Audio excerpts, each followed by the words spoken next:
Olá, bom dia. Já vejo que aqui o chat está bombando com muitos irmãos e irmãs que amam e gostam dessas formações que todos proporcionam, principalmente hoje, 4 de dezembro, 61 anos da promulgação da Constituição Sacrosanctum Concilium, né? Que é um marco significativo na história da nossa igreja, especialmente no contexto litúrgico, né? Após esses 61 anos, a sua importância realmente é muito evidente na nossa vida. E continua assim inspirando, mantendo viva a tradição da igreja, buscando novas formas de responder a essas necessidades pastorais do mundo contemporâneo também, né? Este ano, a nossa maratona vai abordar de uma forma mais detalhada o número 7 da Sacrosanto Contílio, que destaca a presença de Cristo na celebração litúrgica. Para que toda essa maratona aconteça, há uma equipe composta por membros da equipe da CNBB, responsável pela Comissão Pastoral para a Liturgia, Rede Celebra, Apostolado Litúrgico, Pias Discípulas, Revista de Liturgia, o IFTEG que nos ajuda, o Santa Justina também de Pádua, que também está nos ajudando, né? O professor Sebastiano já fala conosco, Dom Jerônimo também. Enfim, são muitas e muitas mãos construindo esta maratona. E uma das mãos que nos ajudou muito é o Padre Márcio. Seja bem-vindo, Padre Márcio. Cadê o senhor? Tudo bom, Padre Márcio? Bom dia, Leandro, bom dia a todos, todas que nos acompanham nesse dia tão bonito, tão especial para a liturgia no Brasil. Exatamente, tão especial para todos nós. Mas eu vou pedir que o senhor fale um pouquinho, né, desse contexto, dessa justificativa para a realização da segunda maratona de liturgia aqui no Brasil. A gente não pode esquecer de maneira alguma o lugar que a liturgia ocupa, né, para espiritualidade, para pastoral na igreja, né? Então, cada ano, a partir da experiência que fizemos na comemoração dos 60 anos do Sacrosanto Concílio, a cada ano nós queremos dedicar 12 horas consecutivas, não é, para tratar de alguns temas que a Constituição litúrgica aborda, não é? É uma riqueza, como você disse, Leandro, muito grande, né?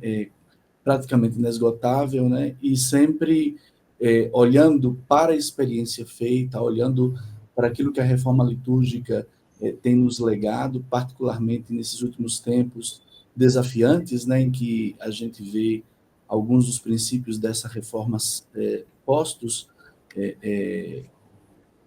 em dúvida, né?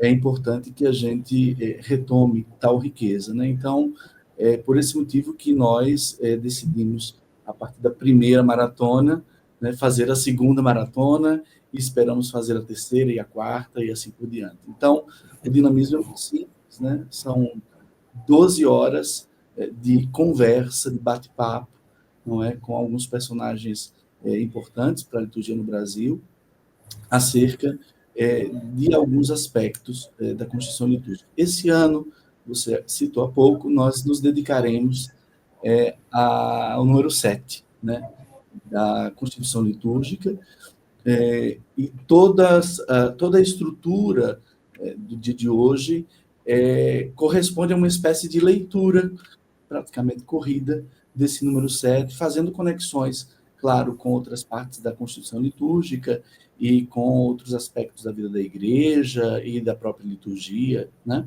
Então, são 12 mesas com pelo menos 25 convidados conversando a respeito da vida litúrgica, tendo como horizonte o dinamismo da presença do Senhor, né, entendido como aquela ação, não é, que qualifica a igreja como testemunho do evangelho no mundo. Um modo muito simples de dizer a riqueza, é até difícil, né, de sintetizar numa frase ou no título, né, mas para que a gente possa compreender qual que vai ser o dinamismo, né, do dia de hoje. Então, vamos falar, esses dois polos do mesmo evento, que é a atuação de Cristo enquanto presença e ação.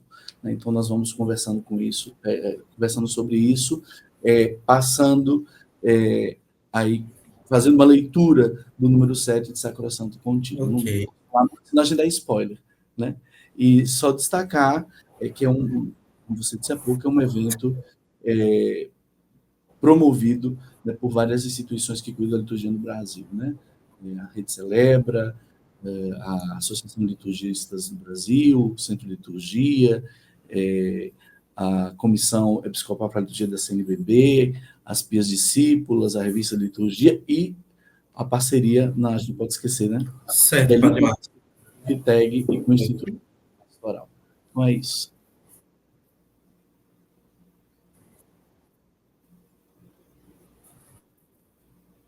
Está com você a palavra.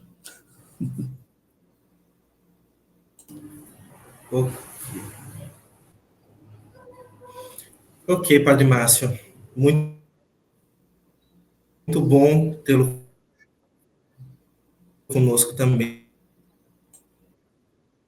Eu acho que minha internet deu uma oscilada aqui, mas antes de continuar, eu quero registrar o Bresiane, irmã Penha Carpanedo,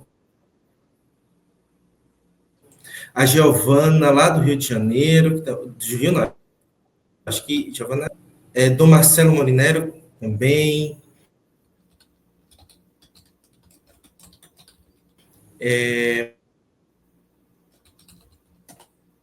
um abraço, Raimundo está por aqui conosco, a irmã Veronice, Rodrigues, lá de Brasília, né? Raquel também está por aqui conosco. Vamos, então, para a nossa primeira mesa, né? A primeira mesa de hoje, nossa, será com Dom Jerônimo e Padre João Paulo Veloso, né? Dom Jerônimo da Teologia, com especialização em Liturgia Pastoral, pelo Instituto de Liturgia Pastoral de Pádua, do Anselmo, e especial no mesmo Pontifício Instituto Romano. Ensina nos institutos italianos,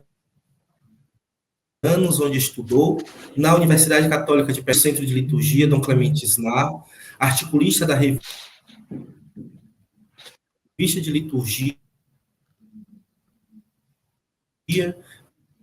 membro da equipe de reflexão para a pastoral. Seja bem-vindo, Dom Jerônimo.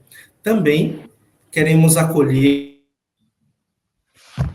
Padre João Paulo Veloso, presbítero da Arquidiocese de Pins, pároco da paróquia São Cristóvão, exorcista da Arquidiocese de Palmas, assessor da Comissão de Liturgia do Regional Norte 3 das listas aqui, né, o mundial, a nível mundial. Então, Padre João Paulo Veloso também.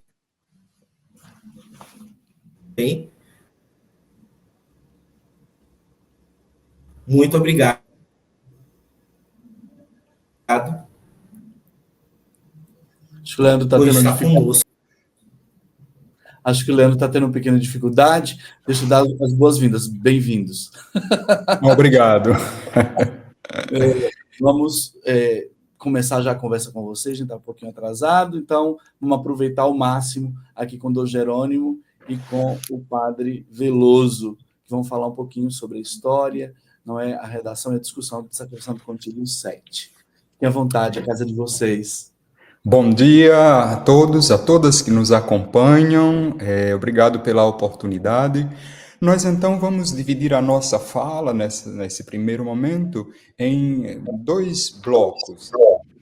O primeiro bloco trata da história, de como foi confeccionado o número 7 da Sacrosanctum Concilium, dentro do grande contexto de todo o documento, né, especialmente do primeiro capítulo, e depois o padre João Paulo se ocupará de uma leitura do texto e alguns comentários específicos com relação ao texto. Então, mãos à obra.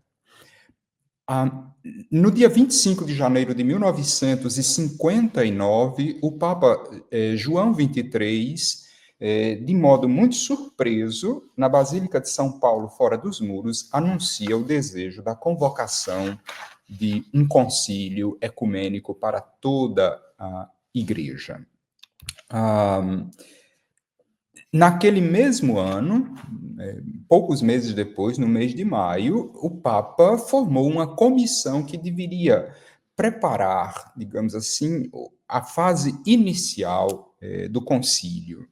No mês seguinte, no mês de junho, essa equipe mandou para bispos, para as congregações romanas, para as universidades romanas, uma espécie de um formulário muito livre, pedindo sugestões para possíveis discussões num concílio ecumênico. Foram enviados precisamente 2.593 formulários. Como respostas, chegaram no Vaticano 1.998 respostas. Dessas 1.998 respostas, 1.855 tratavam, de algum modo, do tema da liturgia. O Brasil enviou 116 respostas. Delas nós falamos ano passado. Então, quem quiser saber sobre essas respostas dos bispos do Brasil, precisa rever a nossa maratona do ano passado. Essas propostas, elas receberam o nome de proposições. Elas foram catalogadas, recolhidas e catalogadas. Essas proposições foram, então, analisadas por essa comissão, chamada antepreparatória, e se transformaram em questões. Basicamente, em 10 questões que determinaram a criação de 10 grupos de estudos ou 10 comissões. Em matéria de liturgia, as proposições falavam mais de restituir à liturgia o valor didático e formativo, que se chegasse a uma simplificação dos ritos, que se introduzisse a língua falada na liturgia, que pudesse ser adaptada às diversas culturas, etc. Em síntese, se tratava mais de coisas práticas da liturgia, de nível cerimonial da liturgia, que era o conceito vigente até então de liturgia. Terminada essa fase, nós entramos então na fase preparatória, que é a fase mais importante para o nosso discurso nessa manhã. Okay? No dia 5 de junho de 1960, o Papa João XXIII nomeou o cardeal responsável para uma comissão litúrgica preparatória. Tinha uma comissão central que reunia as 10 comissões que se encarregavam dos 10 temas, né, chamadas 10 questões. Dentre essas 10 questões, tinha a questão de liturgia. Então, no dia 5 de junho de 1960, o Papa nomeia um cardeal responsável pela equipe, pela comissão da questão litúrgica. E depois nomeia também o secretário, que se tornou mais conhecido, Bugnini, né, secretário dessa comissão. Além dos membros da comissão, tinha também um grupo de consultores que eram expertos na área de liturgia.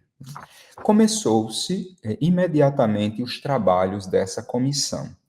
As 2 primeiras sessões dessa comissão aconteceram no dia 12 e no dia 15 de novembro do ano de 1960. O objetivo era definir o programa de trabalho, né, para a questão da liturgia.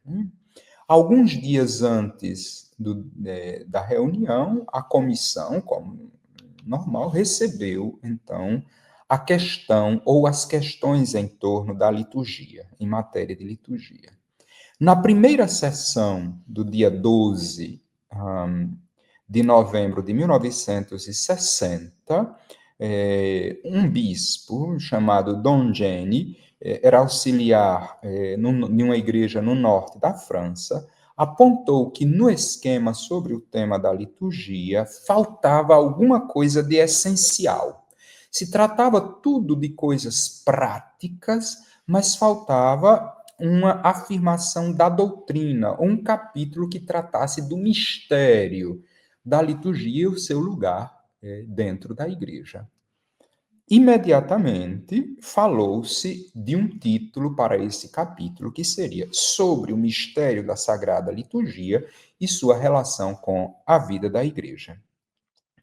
Então, a partir desse momento, o concílio, a proposta para o concílio é que não tratasse somente de questões práticas da liturgia, mas que se tratasse da questão fundamental, ou seja, da teologia litúrgica.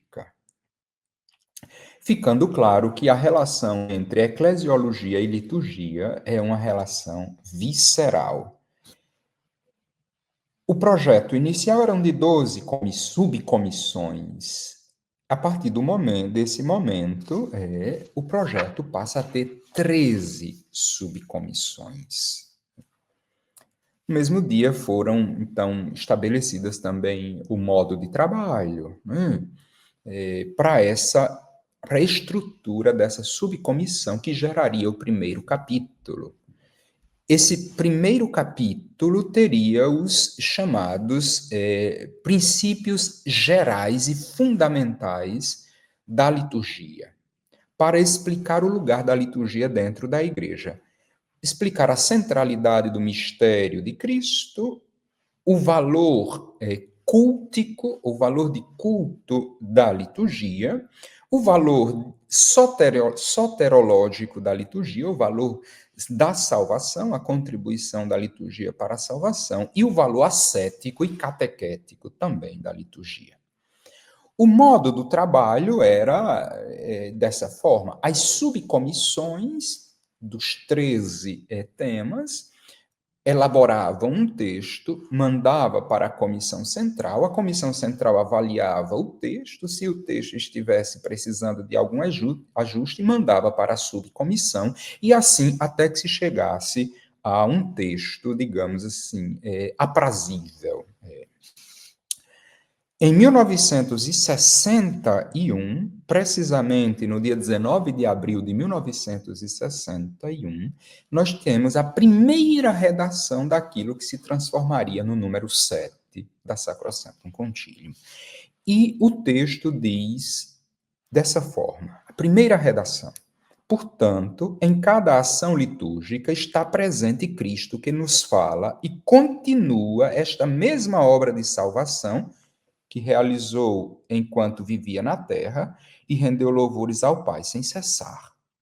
Mas a igreja, como esposa amadíssima, adere de todo o coração ao mistério do esposo e une a sua voz à voz do esposo em louvor a Deus como ação do sacerdócio de Cristo e do seu corpo, que é a igreja, cujas núpcias reais são celebradas com o noivo celestial. Essa foi o primeiro texto que a subcomissão redigiu do que se tornaria a Sacrosanctum Concilium. E ele recebeu um título que era sobre a natureza da Sagrada Liturgia. Nessa reunião, acrescentou-se uma frase que depois não vai desaparecer do número 7 da Sacrosanctum Concilium, que é que a liturgia é a ação sagrada por excelência. Disso nós vamos tratar na nossa última hora da nossa maratona. Então, o capítulo 1º estava praticamente montado, mas ele foi entregue à secretaria, e a secretaria faria a primeira redação do texto Marte da Constituição, que seria, então, enviado de volta às subcomissões para as observações. Feitas as devidas observações, de novo, voltava-se para a Secretaria-Geral até que se chegasse um texto que fosse apresentado à Comissão Central para a discussão dos padres no concílio.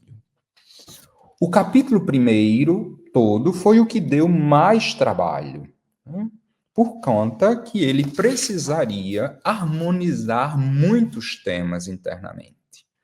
Finalmente, na primeira redação oficial de Sacrosanctum Concilium, o nosso número 7 era o número 9.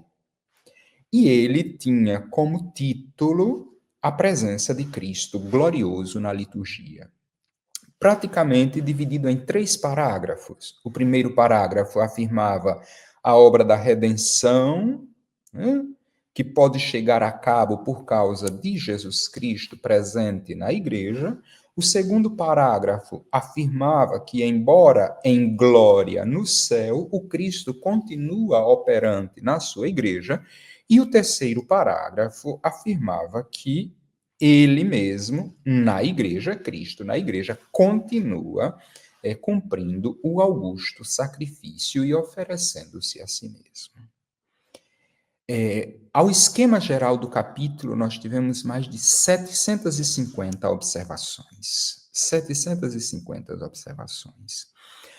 Tal modo que o que era número 9, na primeira redação, passou a ser número 3, na segunda redação, que enxugou tantíssimo o texto que foi transformado num único parágrafo, certo? Fato é que no dia 11 de janeiro, o tempo urge, no dia 11 de janeiro de 1962, o esquema do primeiro capítulo de toda a Constituição, depois de uma segunda redação, chegou para ser apresentado aos padres. Finalmente, seria apresentado no concílio. Nessa terceira redação, apareceu outro parágrafo para constituir o único parágrafo que tinha restado do texto original. Entrou-se na terceira e última fase, que foi a fase da discussão do texto durante o concílio. Como nós sabemos, né, o texto da Sacrosanctum Concilium foi o primeiro texto a ser trabalhado ou estudado, discutido pelos padres no Concílio Vaticano II.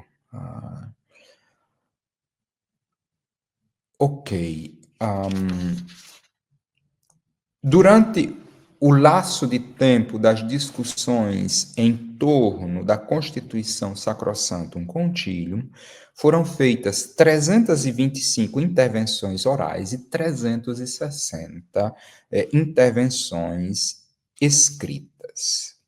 Fato é que, no dia 14 de novembro de 1962, encerrou-se o debate, propôs-se um voto orientativo e dos 2.215 votantes, 2.162 votaram a favor do primeiro capítulo, né, contra 46 nulos e 46 contra e 7 nulos.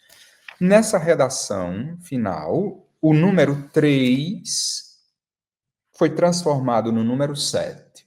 Na primeira redação era número 9, na segunda e na terceira redação, número 3, na redação final, número 7, como aparece agora.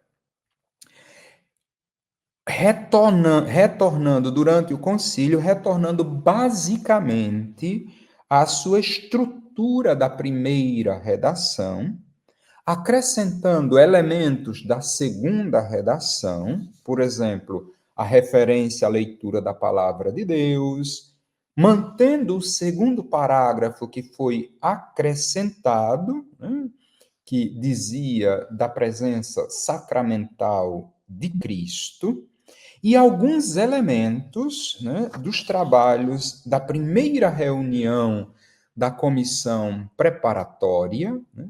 Além disso, elementos novos incorporados ao texto, vindos especialmente, mas não somente, especialmente da Mediator Dei de Pio XII de 1947.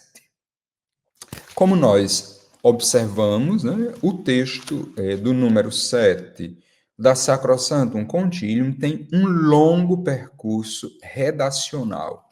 Nós temos, nas fases que antecedem a discussão do próprio concílio, ao menos 3 redações oficiais, mais uma redação germinal.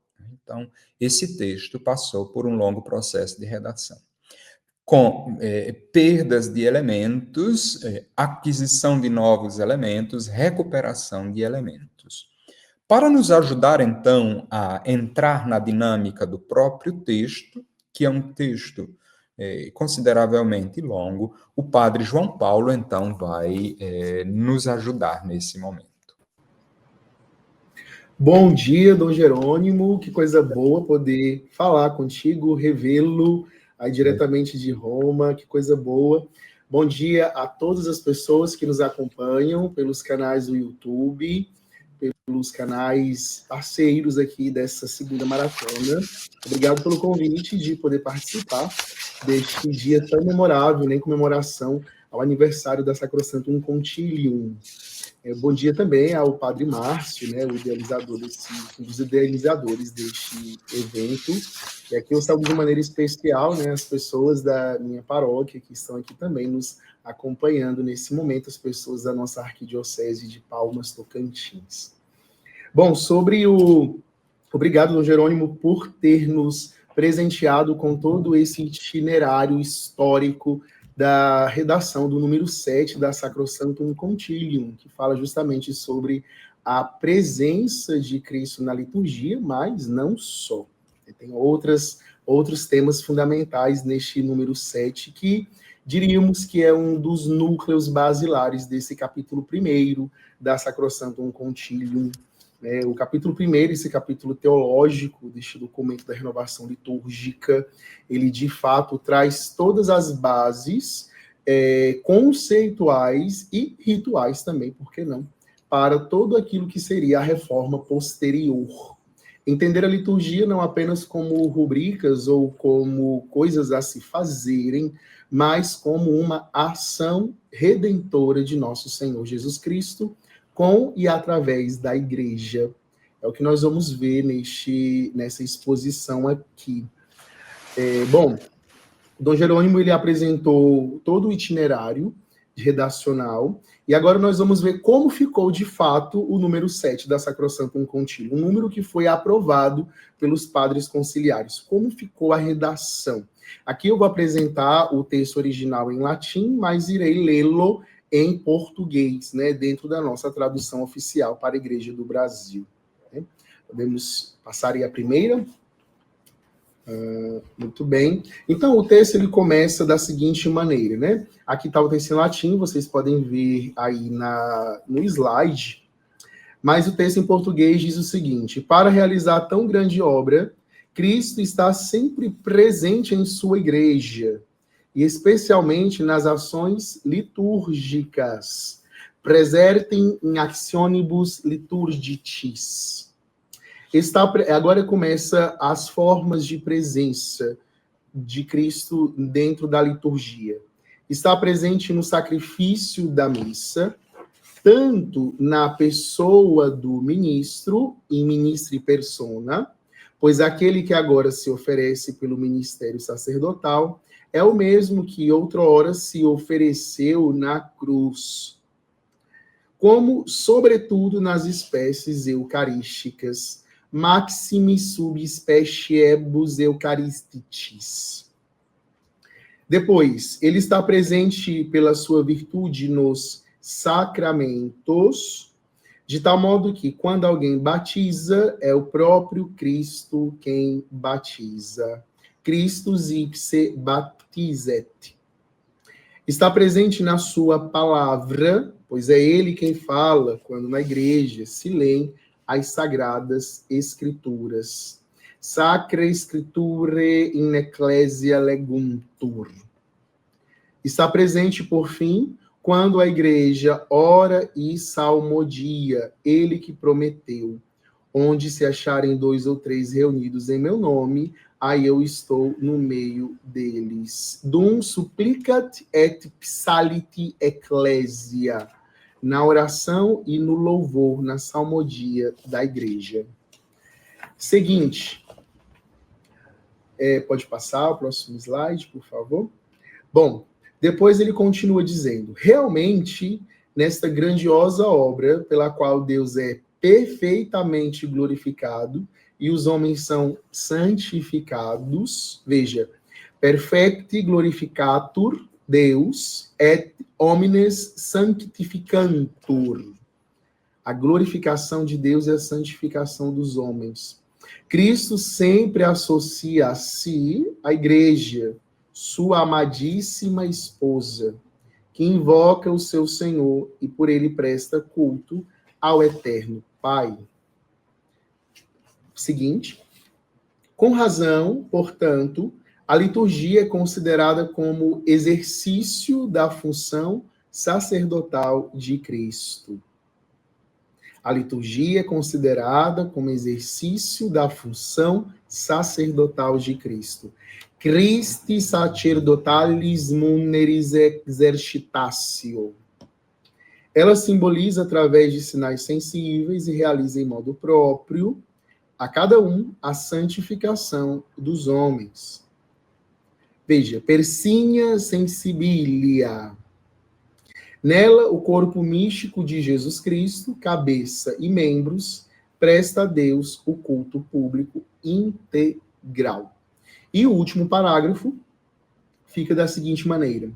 Por isso, pode passar, por isso toda celebração litúrgica, como obra de Cristo, sacerdote, e do seu corpo, que é a igreja, é uma ação sagrada por excelência. Esse actio sacra precellenter, cuja eficácia nenhuma outra ação da igreja iguala, sob o mesmo título e grau.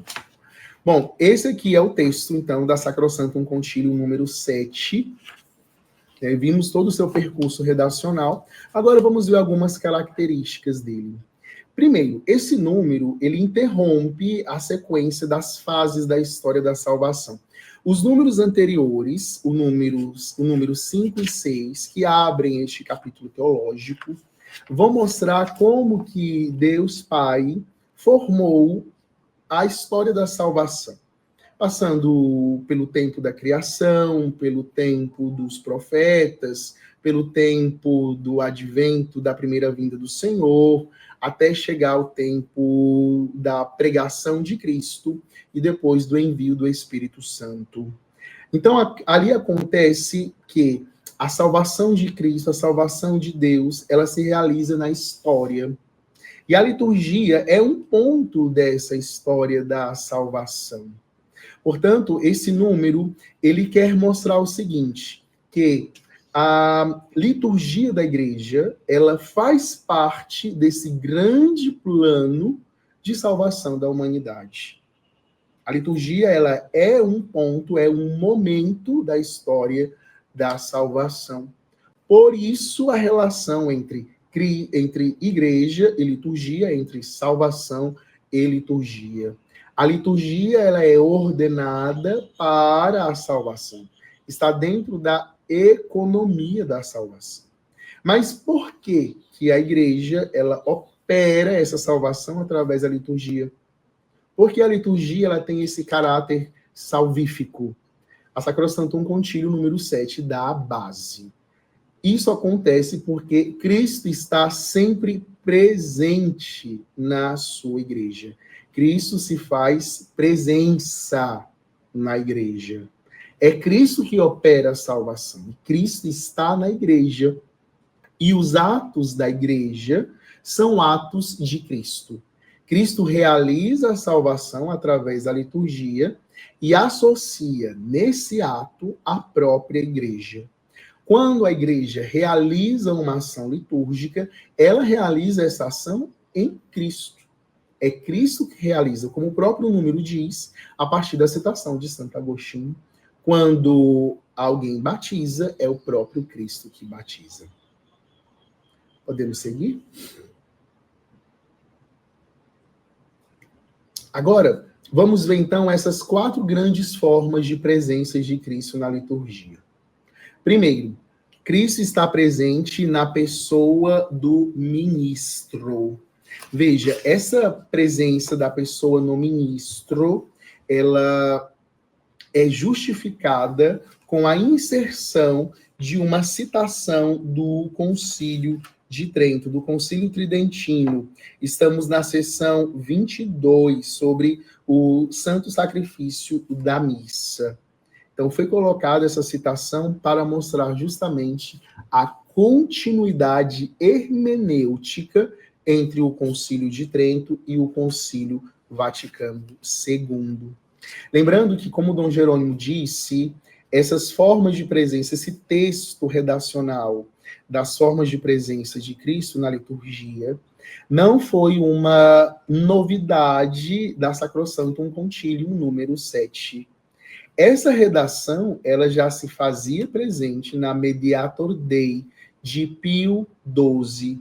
Então, Pio XII, com a Mediator Dei, que foi publicada 20 anos antes do Concílio Vaticano II, já apresentava as presenças de Cristo na liturgia. Então, mas no texto da Mediator Dei não tinha citação tridentina, e aqui os padres conciliares colocam essa citação. Então, vejam, a presença de Cristo na pessoa do ministro é justificada com a citação tridentina. Não é uma novidade do concílio, mas faz parte de uma grande e antiga tradição da igreja. Agora, com relação à presença de Cristo nos sacramentos da igreja, nós ali temos também uma diferença entre a Mediator Dei. Enquanto a Mediator Dei utiliza a linguagem escolástica, que era a linguagem em voga para a redação dos documentos da época, a Sacrosanctum Concilium prefere utilizar aquele sabor bíblico patrístico. E, de fato, todos os documentos do Concílio Vaticano II são repletos de citações bíblico-patrísticas.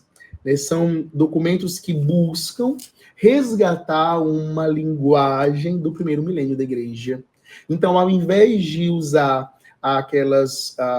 os cânones da linguagem escolástica para essa segunda presença, o Concílio Vaticano II resgata a citação de Santo Agostinho no Tratado de João, número 6, capítulo 1, versículo 7. Ali nós vamos ter, nessa frase de Agostinho, a fundamentação da presença de Cristo na liturgia. Quando alguém batiza, é o próprio Cristo que batiza. E assim, por analogia, os outros sacramentos. Quando se celebra a Eucaristia, é o Cristo que celebra. Quando se perdoa, é o Cristo que perdoa. Quando se unge, é o Cristo que unge. Podemos seguir? Depois, a terceira forma de presença da Eucaristia, de Cristo na liturgia, segundo a Sacrosanctum Concilium 7, é a presença de Cristo na proclamação da palavra. Na Mediator Dei não existe essa citação de Cristo presente na palavra. Este, sim, foi um acréscimo aqui do Concílio Vaticano II. Quando a palavra de Deus ela é proclamada na igreja, ali está Cristo falando, ali está Cristo presente. Também isso aqui é em atenção àquilo que é o movimento ecumênico, que também precedeu o Concílio Vaticano II. Reconhecer que na pregação, na proclamação da palavra de Deus, na proclamação da palavra de Deus, existe a presença do Senhor Jesus Cristo. E, por fim, a igreja, Cristo está presente quando a igreja publicamente reza a salmodia, a liturgia das horas da igreja. Essa parte não tem diferença nenhuma com relação a Mediator Dei, tal qual está na Mediator Dei, tal qual está aqui na Sacrosanctum Concilium. Podemos seguir?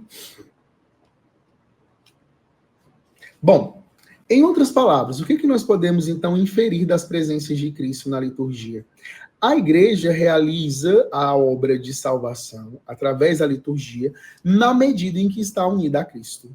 Sem Cristo, a igreja ela não realiza nada. É Cristo que realiza na igreja. Então, veja, a história da salvação não é uma sucessão cronológica de fatos. Não é. Como se depois de Cristo viesse a igreja. Essa é uma leitura errônea. Dizer que houve o tempo de Cristo e agora é o tempo da igreja. Como se a igreja fosse separada de Cristo. Não. A igreja não é algo que vem depois de Cristo. A igreja, ela é em Cristo. Ela age em Cristo. Porque Cristo está presente na sua igreja e a associa a si mesmo nos seus atos salvíficos. Isso é a doutrina contida na Sacrosanctum Concilium número 7. Podemos seguir? Agora, os outros 3 parágrafos vão falar sobre o quê? Vamos seguir?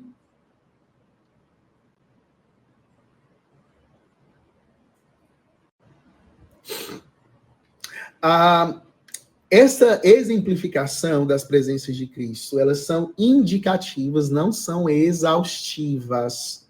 Não quer dizer que Cristo esteja presente apenas ali. São indicações, não exaustões, não encerra o conceito. Tanto que Paulo VI, 2 anos depois, na Mysterium Fidei, amplia as presenças de Cristo. Nos números 34 a 47 da Mysterium Fidei, nós vamos ter que Cristo está presente, além da proclamação da palavra, também na pregação da palavra de Deus, na homilia, na catequese.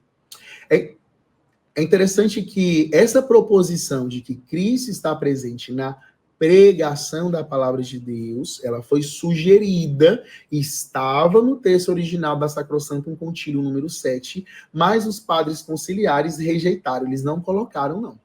Deixaram apenas na proclamação da palavra. 2 anos depois, Paulo VI, na Mysterium Fidei, insiste nesse tema. Sim, Cristo está presente, sim, quando a palavra é proclamada, pregada. Quando ela é pregada na homilia, quando ela é ensinada na catequese.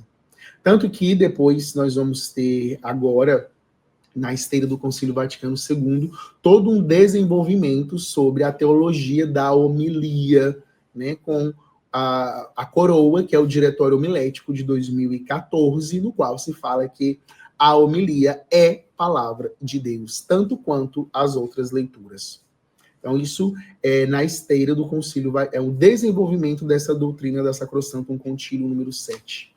Ainda, Paulo VI vai dizer que Cristo está presente no governo da igreja, na prática da caridade e na caminhada da igreja rumo ao céu. Podemos seguir? Sobre os sinais. Então, Cristo realiza essa obra salvífica na liturgia através de sinais sensíveis. Os sinais, eles indicam o complexo de linguagens que pertencem à sensibilidade, ou seja, à nossa corporeidade. Então, o próprio, também desenvolvendo essa Sacrosanctum Concilium número 7, o Papa Francisco, na Desiderio Desiderabile, dedica longos números a falar da linguagem simbólica. Nós precisamos da mediação dos sinais sensíveis para alcançar aquilo que é transcendente, porque nós, seres humanos, somos matéria e alma, matéria e espírito, somos seres corporais e espirituais. Então, nós atingimos aquilo que é o transcendente através da mediação dos objetos tangíveis, dos sentidos.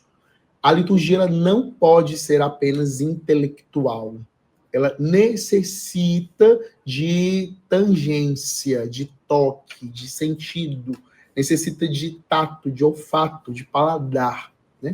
E aí nós temos vários estudos que foram realizados, né, nos últimos anos no Pontifício Instituto Litúrgico sobre a questão da corporeidade da liturgia, né? A própria tese de Dom Jerônimo vai falar sobre um dos sentidos humanos, né? Bom, ainda, a ação ritual, portanto, ela é mediada por elementos que sejam verbais e não verbais. Dentro do contexto da própria Sacrosanctum Concilium, como um todo, nós vamos ter, em outras 3 ocasiões, essa dupla de sinais sensíveis. Aqui nós vamos ter na Sacrosanctum Concilium 21, que a liturgia é mediada por textos e ritos, na 58, por ritos e preces, e na 59, por palavras e atos rituais. Então, não basta a palavra, é necessário também os ritos e a simbologia desses ritos. Isso é liturgia. Podemos seguir? Já finalizando aqui a nossa leitura da Sacrosanctum Concilium número 7, sobre a natureza da liturgia. Veja, esse número, ele não dá uma definição sobre o que seja liturgia. É mais uma descrição, né? Uma indicação sobre o agir ritual litúrgico. Sendo uma ação de criação da igreja, a liturgia ela se torna, então, a ação sacra por excelência, porque ela condensa em si tanto o elemento divino, Cristo, quanto o elemento humano, igreja. Podemos seguir?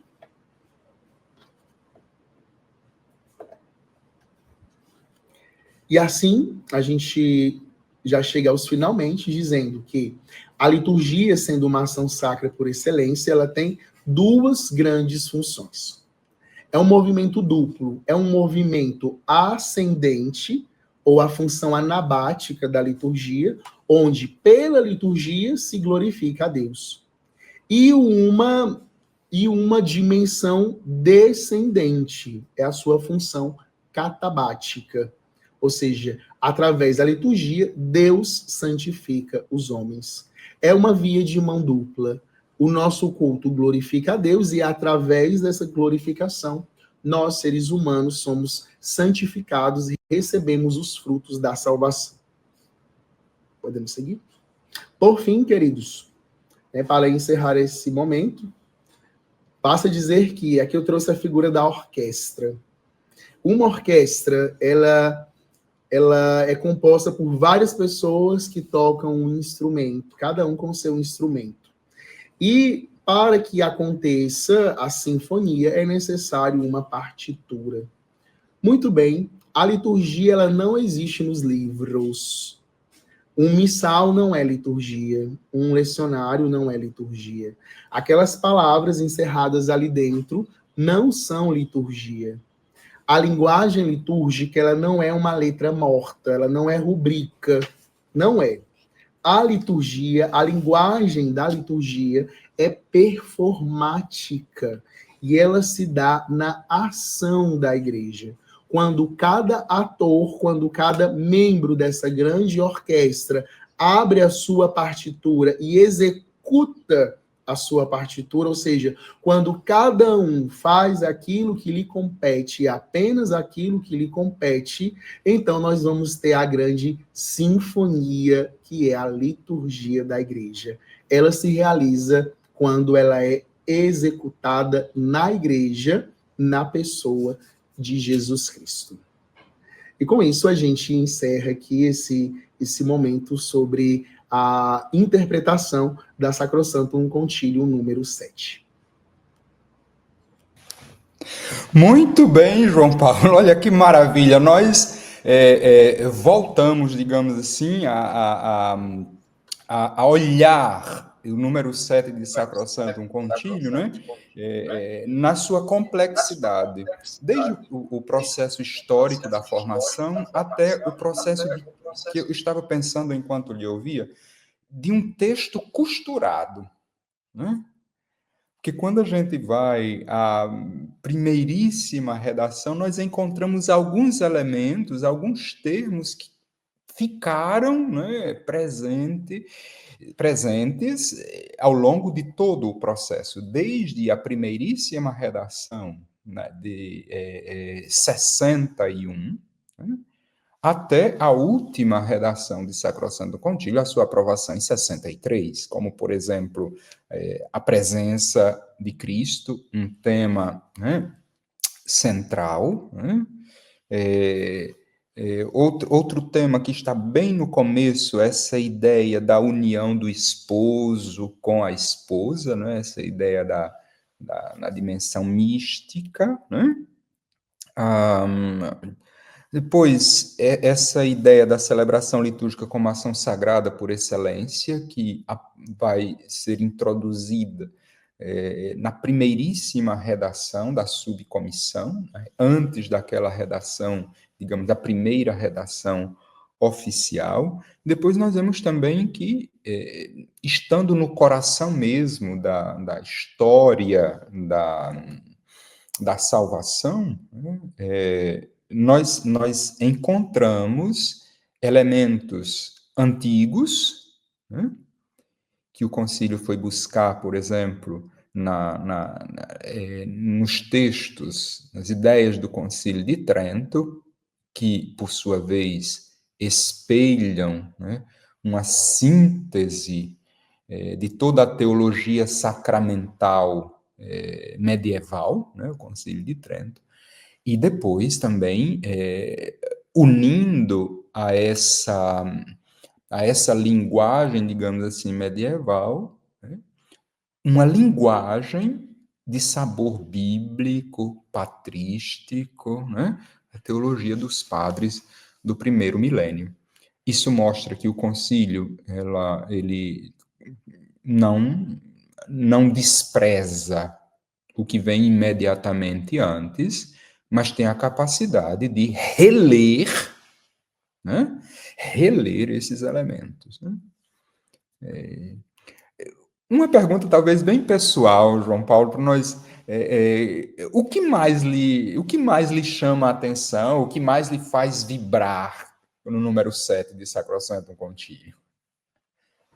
Olha, o que mais me faz vibrar na Sacrosantum Concílio número 7 é, de fato, saber que Cristo está presente na sua igreja. Ou seja, é a presença de Cristo. Que a igreja, ela não vem depois de Cristo. A igreja, ela age em Cristo. Não há uma separação entre igreja e Cristo. A igreja, ela é a esposa de Cristo. E ela age misticamente em Cristo. Que as nossas ações litúrgicas são ações de Cristo. É Cristo vivo. É o cumprimento dessa promessa. Eu estarei convosco todos os dias até o fim dos tempos. Cristo está presente conosco todos os dias através das ações litúrgicas. Então, isso é isso que vibra, faz meu coração vibrar. Ver uma promessa bíblica, né, a promessa de Cristo, se concretizando de uma maneira assim tão real, tão concreta mesmo, né? Através de sinais da matéria, da materialidade das coisas. Cristo se faz presente na ação ritual. É isso que chama o meu coração.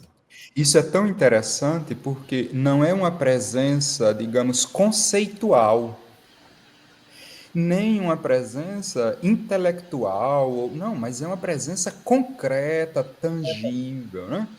E, assim, o que me faz vibrar o coração com esse número 7, que determina a nossa jornada, é o fato de que todo batizado, pelo batismo, todos nós participamos desse ministério sacerdotal de Cristo. O que desencadeia toda a necessidade de que nós participemos ativamente e não estejamos diante do mistério como meros espectadores. Porque a ação nossa, né, é Cristo agindo em nós. E, passando a palavra para o nosso coordenador, é interessante observar que, em primeiro lugar, se acentua o fato da presença. O fato dele ser, dele estar conosco, é suficiente, determina absolutamente tudo. O agir é consequência do ser, do estar, da sua presença. Já a sua presença é salvação. Leandro, agradecemos muitíssimo por essa belíssima oportunidade. Passamos para você a palavra porque nós temos ainda 11 horas em torno desse tema maravilhoso da Sacrosanto Contínuo. Obrigado, Padre João Paulo, pela sua contribuição. Muito bom reencontrá-lo. Um beijo a todos, a todas aquelas pessoas que nos acompanham nas redes, através do YouTube, através dos nossos canais, ligados. 61 anos de Sacrosanto Contínuo, a presença de Cristo no meio do seu povo. Até logo, tchau, tchau. Boa continuidade, foi uma grande alegria. Bom dia a todos. Boa continuidade. Muito obrigado, Padre Veloso, Dom Jerônimo também, sua simpatia. Gente, todo mundo, eu vou repetir só o que está aqui nos comentários. Que aula! Não tenho o que falar mais, né? A colocação de vocês foi extraordinária, né? Assim, perfeita.